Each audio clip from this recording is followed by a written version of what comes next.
नमस्कार, आप देख रहे हैं के न्यूज इंडिया। मैं हूं आपके साथ अनवी सक्सेना। ब्रेकिंग न्यूज के बुलेटिन की शुरुआत करते हैं बड़ी खबर के साथ और दिल्ली से बड़ी खबर आपको बता रहे हैं, जहां आज गृह मंत्री अमित शाह महाराष्ट्र चुनाव का जारी करेंगे संकल्प पत्र। बड़ी जानकारी आपको बता रहे हैं दिल्ली से। अमित शाह आज मुंबई में सुबह करीब 10:15 पर बीजेपी का संकल्प पत्र जारी करेंगे। संकल्प पत्र का कार्यक्रम आपको बता दें ब्रांद्रो के सोफिटेल होटल में आयोजित है। बीजेपी ने अपने घोषणा पत्र को नाम दिया है संकल्प पत्र। ये बड़ी जानकारी आपको बता रहे हैं दिल्ली से, जहां बीजेपी के संकल्प पत्र की गारंटियों पर आज विपक्ष की नजर रहेगी। ये बड़ी जानकारी आपको बता रहे हैं, जहां महाराष्ट्र विधानसभा चुनाव को लेकर आज अमित शाह जारी करेंगे संकल्प पत्र और विपक्ष की नजर इनके संकल्प पत्र पर रहेगी। ये बड़ी जानकारी आपको दिल्ली से बता रहे हैं। और कांग्रेस जारी कर चुकी है अपना घोषणा पत्र। आपको बता दें कांग्रेस महाराष्ट्र में 5 बड़ी गारंटी का कांग्रेस ने वादा किया है और आज बीजेपी का संकल्प पत्र जारी करेंगे अमित शाह। ये बड़ी जानकारी आपको बता रहे हैं राजधानी दिल्ली से, जहां आज भारतीय जनता पार्टी अपना संकल्प पत्र जारी करेगी। बीजेपी ने अपने घोषणा पत्र को नाम दिया है संकल्प पत्र। ये बड़ी जानकारी आपको बता रहे हैं, जहां बीजेपी ने अपने घोषणा पत्र को संकल्प पत्र का नाम दिया। और आपको बता दें कांग्रेस महाराष्ट्र में 5 बड़ी गारंटी का वादा कर चुकी है, यानी महाराष्ट्र विधानसभा चुनाव के लिए कांग्रेस अपना घोषणा पत्र जारी कर चुकी है और आज भारतीय जनता पार्टी अपना संकल्प पत्र जारी करेगी। ये बड़ी जानकारी आपको बता रहे हैं, जहां महाराष्ट्र की 288 विधानसभा सीटों पर एक ही चरणों में मतदान होगा। आपको बता दें 20 नवंबर को यहां पर वोटिंग होगी और सभी पार्टियां तैयारियों में जुटी हैं। कांग्रेस ने अपना घोषणा पत्र जारी कर दिया है और आज भारतीय जनता पार्टी अपना संकल्प पत्र जारी करेगी। ये बड़ी जानकारी आपको बता रहे हैं और बीजेपी ने अपने घोषणा पत्र को संकल्प पत्र नाम दिया है। और इसी खबर पर ज्यादा जानकारी के लिए हमारे साथ अखिलेश जी जुड़ गए हैं। अखिलेश जी, कांग्रेस ने अपना महाराष्ट्र के लिए घोषणा पत्र जारी कर दिया है, आज बीजेपी अपना संकल्प पत्र जारी करेगी, अपने घोषणा पत्र को नाम दिया है। आज के कार्यक्रम को लेकर क्या कुछ जानकारी आपके पास अखिलेश जी? भारतीय जनता पार्टी आज महाराष्ट्र के विधानसभा चुनाव के लिए भाजपा का संकल्प पत्र जारी करेगी। भाजपा का संकल्प पत्र आज केंद्रीय गृह मंत्री अमित शाह के हाथों जारी किया जाएगा। भारतीय जनता पार्टी ने महाराष्ट्र के चुनाव के लिए संकल्प पत्र का नाम घोषणा पत्र दिया है। भारतीय जनता पार्टी इनमें आज कई गारंटियां ऐसे महाराष्ट्र चुनाव में जारी कर सकती है जो भारतीय जनता पार्टी के लिए विधानसभा चुनाव में काफी फायदेमंद साबित हो सकती हैं। लेकिन अगर बात की जाए कि मैनिफेस्टो उनके घोषणा पत्र में 10 वादे किए गए और वहीं अगर कांग्रेस गठबंधन की महाविकास आघाड़ी की बात की जाए तो उसमें 5 गारंटियां दी गई हैं। तो इस तरह से अगर देखा जाए तो कांग्रेस, भारतीय जनता पार्टी और गठबंधनों के जो घोषणा पत्र जारी हुए हैं उन घोषणा पत्रों की जगह अब भारतीय जनता पार्टी का जब घोषणा पत्र केंद्रीय गृह मंत्री अमित शाह जारी करेंगे तो सबकी निगाहें उस पर टिकी है, खासकर विपक्षी नेताओं की निगाहें इसलिए भी टिकी है क्योंकि भारतीय जनता पार्टी का जो आज घोषणा पत्र होगा, संकल्प पत्र होगा या भारतीय जनता पार्टी के महाराष्ट्र चुनाव के लिए उस राज्य की जनता के साथ जो गारंटी होंगी उन पर सबकी नजर होगी। तो अगर कहा जाए कि महाविकास आघाड़ी ने 3000 रुपए प्रति महीने महिलाओं की जो वित्तीय सहायता देने का वादा किया, उसमें भारतीय जनता पार्टी के आज संकल्प पत्र में कोई काट जरूर नजर आएगी। वहीं अगर महाविकास आघाड़ी देखा जाए तो किसानों के 3 लाख रुपए तक के लोन माफ किए जाने की घोषणा की गई। तो भारतीय जनता पार्टी का जो आज संकल्प पत्र महाराष्ट्र के विधानसभा चुनाव में केंद्रीय गृह मंत्री अमित शाह के हाथों जारी किया जाएगा, उसमें जरूर कोई न कोई काट दिखाई देगी। किसानों के 50,000 प्रोत्साहन पैसे दिए जाएंगे, उसको लेकर बेरोजगारों को 4000 रुपए का मासिक सहायता, अगर 25 लाख रुपए के हेल्थ इंश्योरेंस जैसे तमाम गारंटियां जो महाविकास आघाड़ी की तरफ से दी गई। इसके साथ ही साथ समाज के पिछड़े वंचित समुदायों की रक्षा, उनके अधिकारों को सुरक्षित करने के लिए जो घोषणा महाविकास आघाड़ी के द्वारा की गई थी पिछले दिनों, उनकी काट आज भारतीय जनता पार्टी के घोषणा पत्र यानी संकल्प पत्र में दिखाई दे सकती है। और अमित शाह जब संकल्प पत्र मुंबई के बांद्रा के एक होटल में जारी करेंगे, इस कार्यक्रम के दौरान अमित शाह महाराष्ट्र के विधानसभा चुनाव में भारतीय जनता पार्टी के कैंडिडेट जिताने के लिए वो गारंटियां आज जारी करेंगे, जिन पर विपक्ष समेत सभी भारतीय जनता पार्टी के नेताओं की नजर है। अब ये देखना होगा कि जब आज अमित शाह भारतीय जनता पार्टी का महाराष्ट्र के विधानसभा चुनाव के घोषणा पत्र यानी संकल्प पत्र जारी करेंगे, तो महायुति और महा विकास आघाड़ी के घोषणा पत्र की काट कितनी जबरदस्त तरीके से होगी और वो महाराष्ट्र के विधानसभा चुनाव के लिए कितनी टिकाऊ साबित होगी। बिल्कुल, बीजेपी के संकल्प पत्र पर विपक्ष की भी नजर रहेगी। अखिलेश जी, बहुत बहुत शुक्रिया आपका तमाम जानकारी हमारे दर्शकों तक पहुंचाने के लिए। और ये बड़ी खबर आपको दिल्ली से बता रहे हैं, जहां महाराष्ट्र के लिए आज भारतीय जनता पार्टी अपना घोषणा पत्र जारी करेगी और अपने घोषणा पत्र का नाम बीजेपी ने संकल्प पत्र दिया है। ये बड़ी जानकारी आपको बता रहे हैं, जहां महाराष्ट्र के लिए कांग्रेस अपना घोषणा पत्र जारी कर चुकी है और आज अमित शाह महाराष्ट्र चुनाव के लिए बीजेपी का संकल्प पत्र जारी करेंगे।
खबरों में आगे बढ़ते और अब बात कर रहे हैं चंडीगढ़ की। चंडीगढ़ से बड़ी खबर आपको बता रहे हैं, जहां अब हरियाणा में बच्चों के लिए भी हेलमेट जरूरी है। आपको बता दें, 4 साल से ज्यादा उम्र के बच्चों के लिए जरूरी हुआ हेलमेट। ये बड़ी खबर आपको चंडीगढ़ से बता रहे हैं, जहां बच्चों की सुरक्षा के लिए हाईकोर्ट ने आदेश जारी किया है।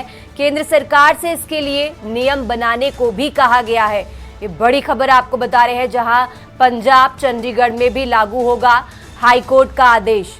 अहम जानकारी आपको चंडीगढ़ से बता रहे हैं, जहां 4 साल से ज्यादा उम्र के बच्चों के लिए अब हेलमेट जरूरी है।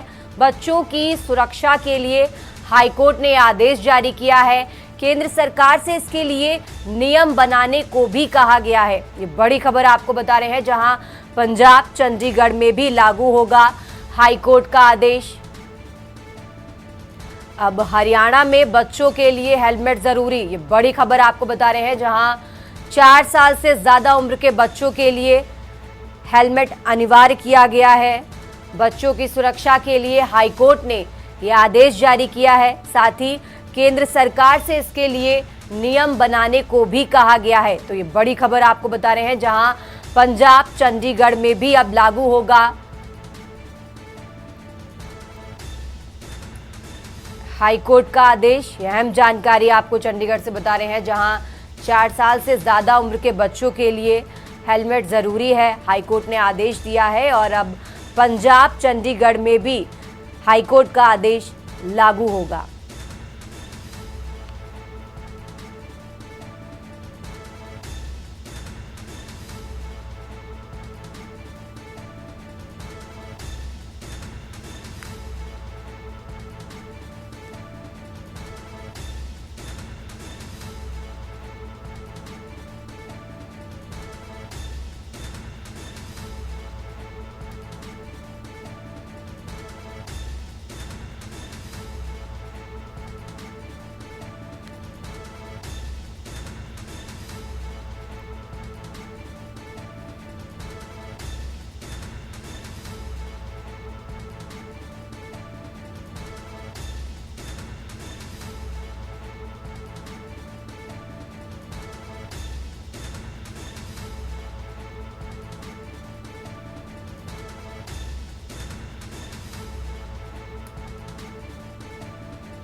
रुक करते हैं अगली खबर का और अब बात कर रहे हैं राजधानी लखनऊ की। लखनऊ से बड़ी खबर आपको बता रहे हैं, जहां उत्तर प्रदेश के मुख्यमंत्री योगी आदित्यनाथ की यूपी में ताबड़तोड़ रैलियां चल रही हैं। आपको बता दें, अंबेडकर नगर के कटेरी में आज वो जनसभा को संबोधित करते नजर आएंगे।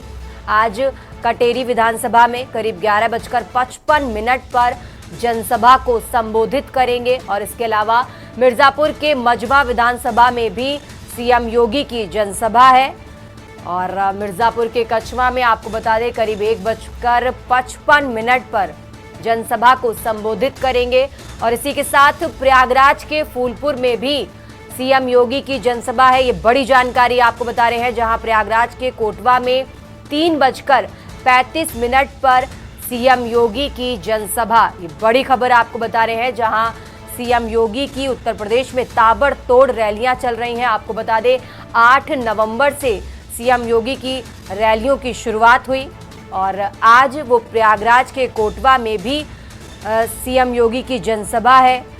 अंबेडकर नगर के कटेहरी में भी जनसभा को संबोधित करते नजर आएंगे। ये बड़ी खबर आपको बता रहे हैं, जहां उत्तर प्रदेश की 9 सीटों पर उपचुनाव होने हैं। आपको बता दें 20 नवंबर को 9 सीटों पर वोटिंग होगी और उससे पहले सीएम योगी की ताबड़तोड़ रैलियां। ये बड़ी खबर आपको बता रहे हैं, प्रयागराज के कोटवा में 3:35 पर सीएम योगी की जनसभा।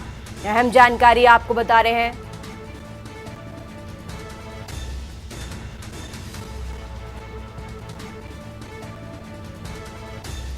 ज्यादा जानकारी के लिए हमारे साथ संदीप मिश्रा जुड़ गए हैं। संदीप, सीएम योगी की 8 नवंबर से लगातार ताबड़तोड़ रैलियां चल रही हैं।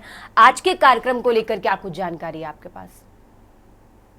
बिल्कुल, देखिए उपचुनाव है और उपचुनाव को लेकर के योगी आदित्यनाथ की जो रैलियां हैं वो लगातार जारी है। 8 तारीख से लगातार यूपी के दौरे में जो रैलियां होनी है उनका शुभारंभ कर चुके हैं सीएम योगी आदित्यनाथ। उसी के तर्ज पर चाहे पश्चिमी उत्तर प्रदेश हो या पूर्वांचल की सीटें जो खाली हुई हैं, तमाम सीटों को लेकर के जो कयास लगाए जा रहे थे उसको लेकर के सीएम योगी आदित्यनाथ जमीन पर उतरना शुरू हो चुके हैं। उन्होंने जो शुरुआत की है वो पश्चिमी उत्तर प्रदेश से शुरुआत की है, जहां पर गाजियाबाद की सीट, मुजफ्फरनगर की सीट, इन सीटों पर जाकर के उन्होंने जनता को संबोधित किया है। साथ ही साथ में उसके बाद कानपुर की अगर हम सीटों की बात करें, वहां पर जनता को संबोधित कर चुके हैं। इसके साथ कटेरी विधानसभा में संबोधित किए हैं। अब अगर आगे की बात करते हैं तो आज के जो कार्यक्रम है उन्हें लेकर के सीएम योगी आदित्यनाथ की जो रैलियां है वो सबसे अम्बेडकर नगर की सीट है, वहां पर जनसभा को संबोधित करते हुए नजर आएंगे। इसके साथ साथ प्रयागराज के विधानसभा को आयोजित होगी, वहां पर जो है कोटवा में जनसभा को संबोधित करते हुए नजर आएंगे।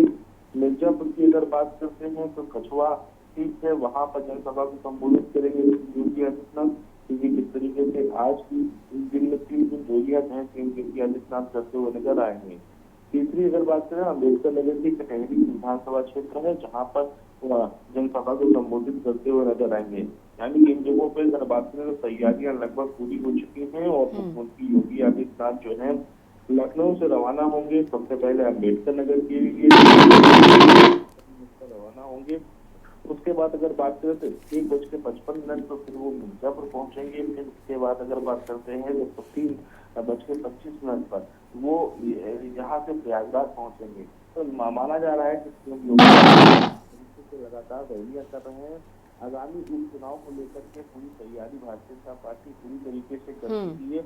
पहले ही अपने प्रत्याशियों के साथ में जो प्रभारी बनाए गए हैं उनको भी मैदान में उतार चुकी है भारतीय जनता पार्टी और उसी की तर्ज पर लगातार सीएम योगी आदित्यनाथ की ताबड़तोड़ रैलियां जो है देखने को मिल रही है। ठीक है संदीप जी, बहुत बहुत शुक्रिया आपका तमाम जानकारी हमारे दर्शकों तक पहुंचाने के लिए। आप हमारे साथ बने रहिए, हम आगे भी आपसे अपडेट लेते रहेंगे। और ये बड़ी खबर आपको बता रहे हैं, जहां सीएम योगी के उत्तर प्रदेश में ताबड़तोड़ रैलियां चल रही हैं। आपको बता दें यूपी की 9 सीटों पर उपचुनाव होने हैं। 20 नवंबर को सभी 9 सीटों पर वोटिंग होगी और उससे पहले सीएम योगी की ताबड़तोड़ रैलियां।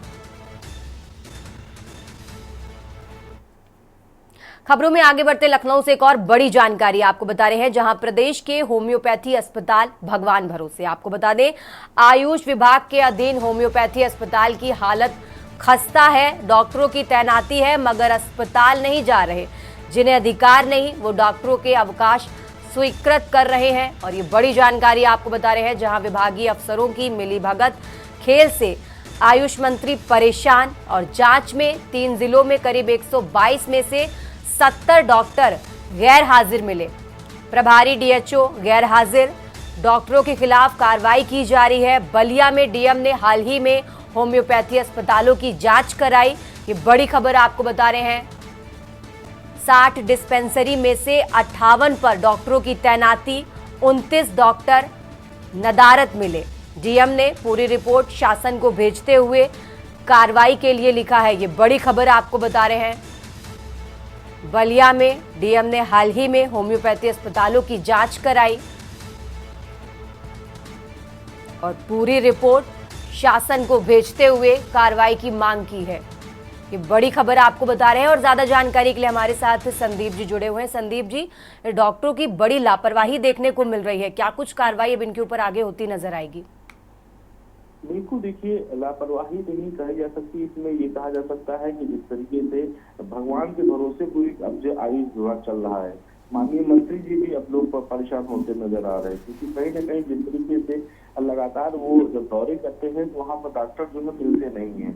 इसका खामियाजा जनता को भुगतना पड़ता है, क्योंकि जब जांच डॉक्टर आने की जनता पहुंचती है तो उसे डॉक्टर वहाँ पे नहीं मौजूद मिलते हैं। यही सब वजह है कि जिस तरीके से बलिया के जो जिलाधिकारी हैं उन्होंने जो है होम्योपैथी अस्पताल की जांच कराई थी और वहाँ पर 60 डिस्पेंसरी थी, जिसमें सिर्फ 58 पर डॉक्टरों की तैनाती है। लेकिन जांच जब हुई है तो लगभग 29 डॉक्टर नदारत में है। तो डीएम ने पूरी रिपोर्ट शासन स्तर को भेज दी है, शासन स्तर इस पर कार्रवाई करेगा। महत्वपूर्ण बात यह है कि डॉक्टरों की तैनाती जो है मगर अस्पताल नहीं पहुंच रहे हैं। सबसे महत्वपूर्ण बात यह है, क्योंकि जिस तरीके से उन्हें अस्पताल जाना चाहिए, मरीजों को देखना चाहिए, लेकिन वो जाते हुए नहीं दिख रहे हैं।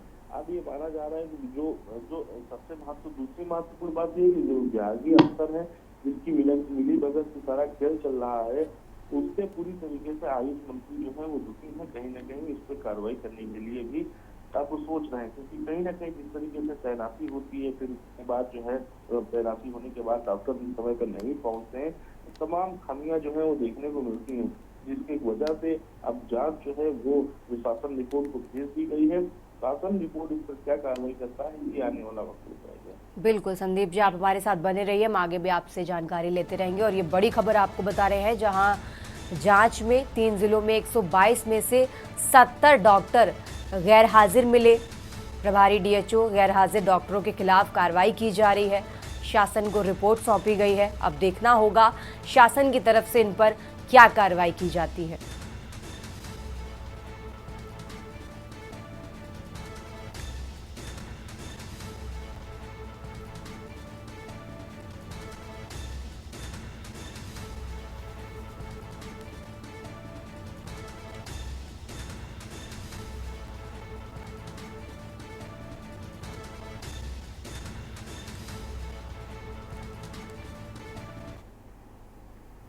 खबरों में आगे बढ़ते और अब बात कर रहे हैं झारखंड विधानसभा चुनाव की। और खबर आपको राजधानी लखनऊ से बता रहे हैं, जहां आज से बसपा सुप्रीमो मायावती झारखंड में करेंगी चुनावी प्रचार। ये बड़ी खबर आपको बता रहे हैं, जहां पलामू जिले में पार्टी के उम्मीदवारों के समर्थन में जनसभा करती नजर आएंगी।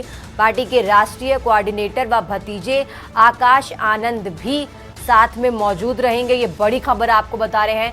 बसपा झारखंड विधानसभा चुनाव अपने दम पर लड़ रही है और आज से मायावती झारखंड में चुनाव प्रचार करती नजर आएंगी। ये बड़ी खबर आपको राजधानी लखनऊ से बता रहे हैं, जहां पलामू जिले में पार्टी के उम्मीदवारों के समर्थन में जनसभा करती नजर आएंगी मायावती। पार्टी के राष्ट्रीय कोऑर्डिनेटर व भतीजे आकाश आनंद भी उनके साथ मौजूद रहेंगे। आपको बता दें, झारखंड में बसपा झारखंड विधानसभा चुनाव अपने दम पर लड़ रही है और ये बड़ी खबर आपको राजधानी लखनऊ से बता रहे हैं, जहां आज से झारखंड में चुनाव प्रचार करती नजर आएंगी बसपा सुप्रीमो मायावती।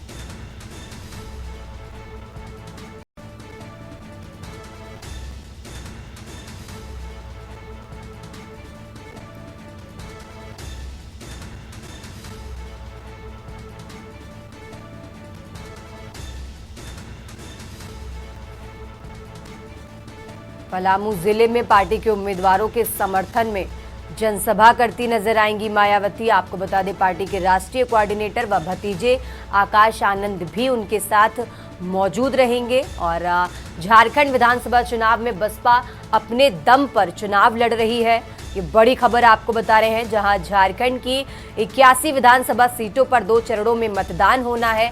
आपको बता दें पहले चरण के लिए वोटिंग 13 नवंबर को होगी, तो वहीं दूसरे चरण के लिए 20 नवंबर को मतदान होगा। और उससे पहले बसपा सुप्रीमो मायावती झारखंड में आज चुनाव प्रचार करती नजर आएंगे। ये बड़ी खबर आपको राजधानी लखनऊ से बता रहे हैं, जहां आज से मायावती झारखंड में करेंगी चुनाव प्रचार।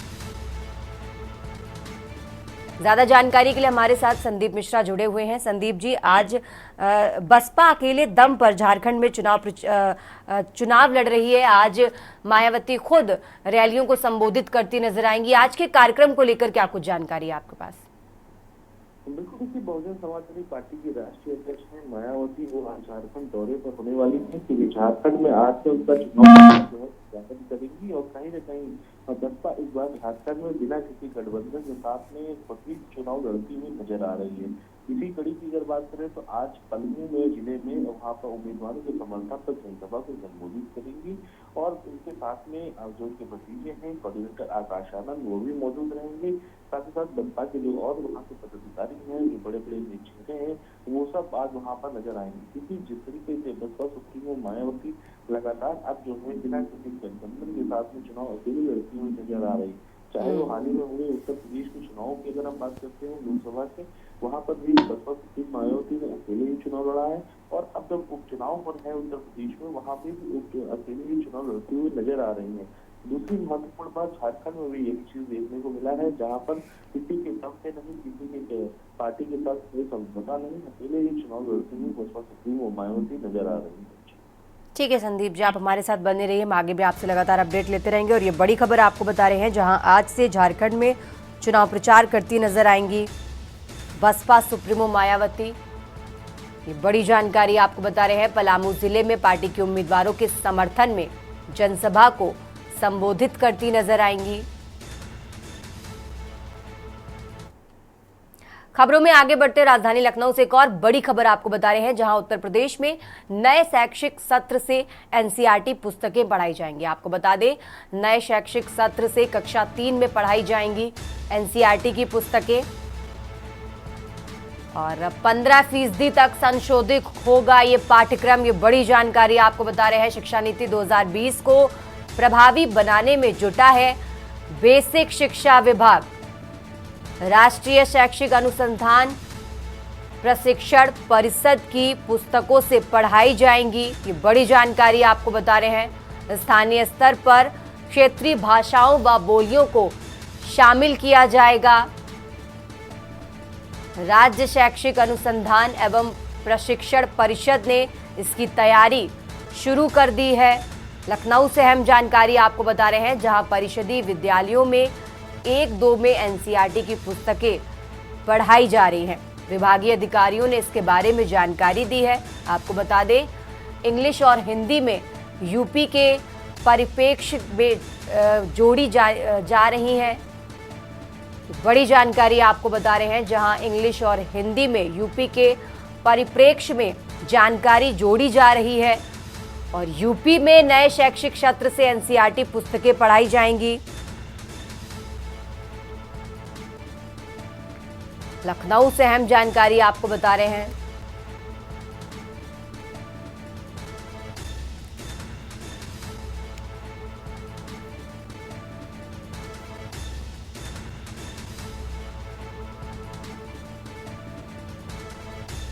ज्यादा जानकारी के लिए हमारे साथ संदीप मिश्रा जुड़े हुए हैं। संदीप जी, नए एकेडमिक सेशन में एनसीईआरटी की पुस्तकें पढ़ाई जा रही हैं, बच्चों को कितना सिलेबस में अंतर नजर आएगा? क्या कुछ बड़े जो संशोधन किए गए हैं वो नजर आएंगे? संदीप जी बिल्कुल, देखिए नए शिक्षा जो शिक्षक सत्र है उसमें अगर एनसीईआरटी की पुस्तकें पढ़ाई जाएगी तो छात्रों को कहीं ना कहीं इसका फायदा मिलेगा। वजह साफ है कि जब बच्चे बड़े होते हैं तो उन्हें एनसीईआरटी की ही पुस्तकों को पढ़ना पड़ता है। तो यानी कि अगर वो तीसरी कक्षा से ही एनसीईआरटी किताबें पढ़ना शुरू कर देंगे तो उनका जमीन जो है वो मजबूत हो जाएगी। कहीं ना कहीं जो जड़ होती है छात्रों की, बच्चों की जड़ होती है, खासतौर पे जो शुरुआत होती है, अगर वहां से अगर एनसीईआरटी किताबें अगर उन्हें मिल जाएंगी पढ़ने के लिए तो निश्चित तौर पे आगे चलने पर उन्हें और अच्छी शिक्षा मिल सकती है। इसको बेहतर बनाने के लिए एनसीईआरटी ने लगभग तैयारियां पूरी कर ली है और इस बार नए शैक्षणिक सत्र में इसको लागू करने की प्रावधान भी लाया जा रहा है। यानी कि कक्षा 3 से इन पुस्तकों को पढ़ाया जाएगा और इसमें हिंदी और अंग्रेजी दोनों पाठ्यक्रम शामिल किए जाएंगे। साथ ही साथ में लगभग अगर हम तैयारियों की बात करें तो लगभग 15% संशोधन होगा पूरी पुस्तक में। जो अब तक की पुस्तकें जो एनसीईआरटी की हुआ करती थी उसमें संशोधन भी किया गया है और अब लगभग जो है बस इसको जो है नए शैक्षिक सत्र में इसको सिर्फ लॉन्च करने की देरी रह गई है। इसको लेकर के पूरी तरीके से एनसीईआरटी की जो पुस्तकें होंगी उसमें कहीं ना कहीं थोड़ा बहुत बदलाव जो संभव हो सका है उसको किया गया है, बाकी की पूरी उसी तरीके से रखा गया है। तो ये माना जा रहा है कि नए शैक्षिक सत्र में इन छात्रों को एनसीईआरटी की जो पुस्तकें होंगी वो कक्षा 3 से पढ़ाई जाएगी। बिल्कुल, बच्चों की बेसिक नॉलेज ज़्यादा अच्छी करने के लिए एनसीईआरटी की पुस्तकें पढ़ाई जाएंगी। संदीप जी, बहुत बहुत शुक्रिया आपका तमाम जानकारी हमारे दर्शकों तक पहुंचाने के लिए। और ये बड़ी खबर आपको बता रहे हैं जहां एकेडमिक सेशन में अब एनसीईआरटी की पुस्तकें बच्चों को पढ़ाई जाएगी। इस बुलेटिन में फिलहाल इतना ही। आप देखते रहिए के न्यूज़ इंडिया।